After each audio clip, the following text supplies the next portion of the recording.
So my right speaker went out, so I just took apart the laptop and took it out from that section right there. And I have some replacements right here. I'm gonna put the replacement right one in. I was using iFixit. They have a pretty solid instruction lineup on how to do it. So now I'm just gonna do it in reverse. Gonna have everything nicely sorted out, and I'll go step by step. All right, so I'm using a couple tools for this. I have the P5, which is the green one, a T5 Torx, which is the blue one, and then a spudger. And it has a flat head and a pointed tip. And this is really all you need to get this job done. Okay, here's the replacement piece.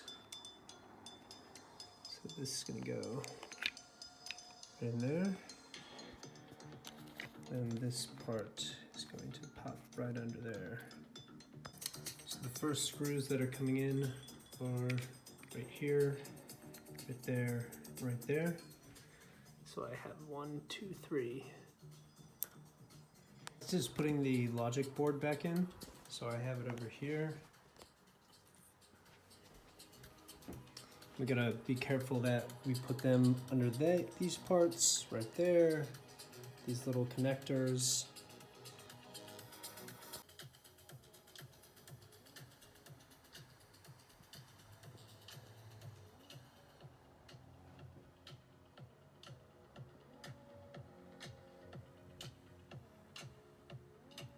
Making sure all the holes line up.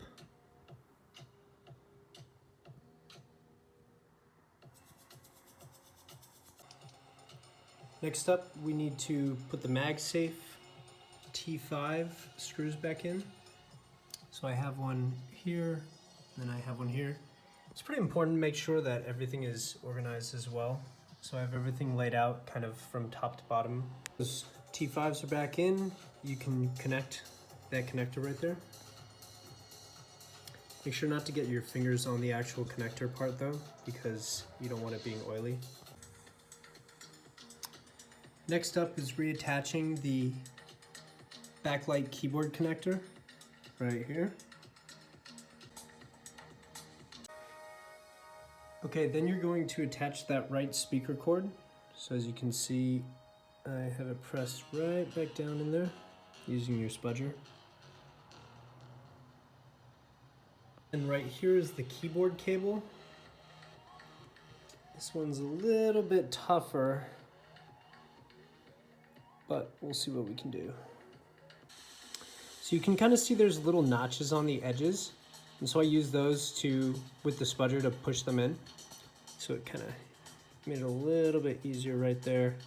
And then now we just got to drop this retainer, this little black retainer piece, back over. Perfect. Next up is the left speaker cable. Same deal, just popping it back in. This one was really easy. Dropped it right in. The microphone cable. Once that's plugged in, taking this little retainer piece, flapping that right over. Okay, next up is connecting all the screws back to the logic board. So you have 1, 2, 3, 4, 5, 6. And this is step 29, by the way. Just a quick note about these, you can keep these kind of loosely screwed before you actually tighten them all down, because you're going to want to move the logic board around to make sure that these are centered. That bolt, there's a small rubber piece right here. You can just pop that right on top.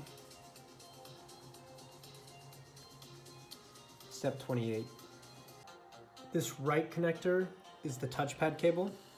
And so we're just gonna press that right back down. And there's a case that goes on top of this right here. So 2 screws in the case. So we're gonna put those back on. Now we're gonna replace the IO board and put that right back in on this left side. You can see I put that case back on. And then there are 2 screws, one right there one right there that we need to put back in. And then the I/O board connector. Just place that back in, bring that little lever down. Now we're gonna put the SSD back in. So I have that right here. This is really easy. Just be super careful not to lift it too high off when you're taking it out. Then there's just one screw that gets that back in. Bingo. All right, now it's time to put the fans back in. So we have the right one and the left one. We're gonna start with the left one. You can place it right in there, then just make sure this cable is aligned and ready to be placed back inside there.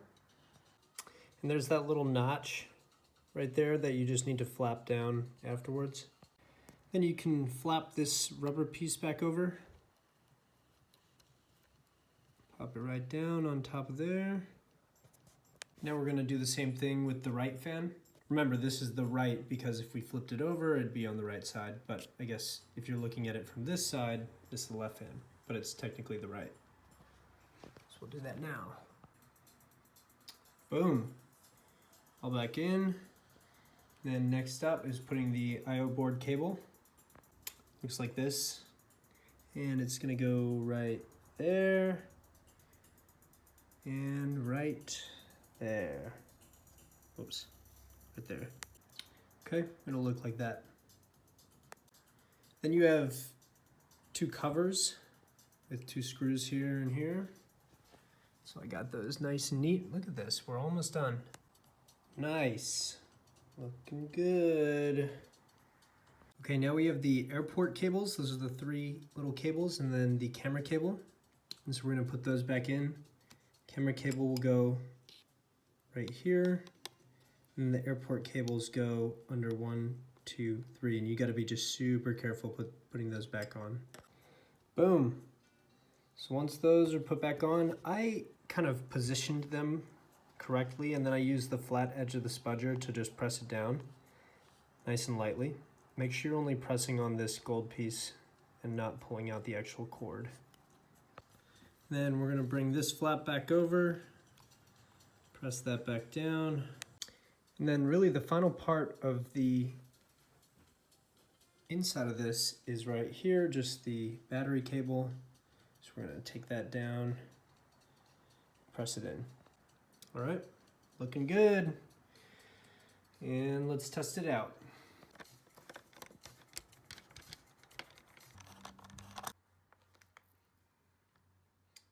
Please, God, work.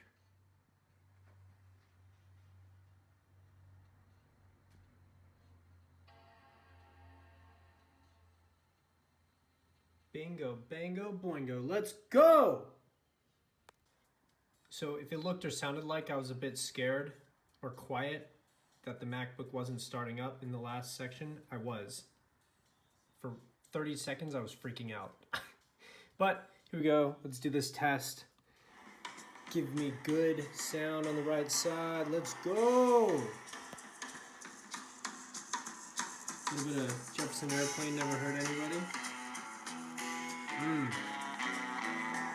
Yup.